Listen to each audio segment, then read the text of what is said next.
Hi everybody, happy Friday. So not only is it Friday, but it is the 1st of May, which is awesome. So happy Friday, May 1st. Our decision making today is similar to the one we did yesterday.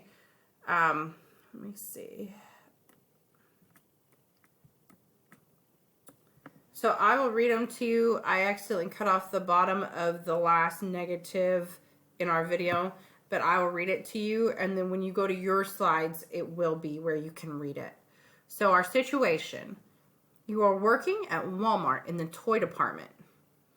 A customer asks you to help find a very specific Minion toy. So here are your 3 possible choices. And we're going to look at the positive outcomes and the negative outcomes of each choice. So number 1, tell the customer to look harder on their own. 2, help the customer look for the toy until you find it. 3, tell the customer that the toy they are looking for is stupid and suggest a different toy. So our positive outlooks, or our positive outcomes: you don't have to look for the toy. You helped out and feel good for helping them. You don't have to look for the toy.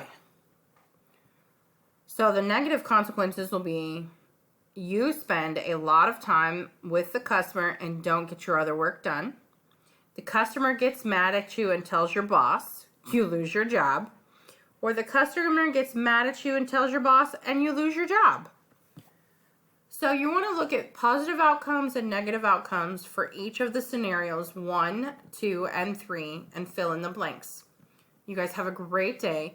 Don't forget to talk to your parent or supervisor about this if you need help, and you can always reach out to Jen and I, or Miss S and I, during our office hours.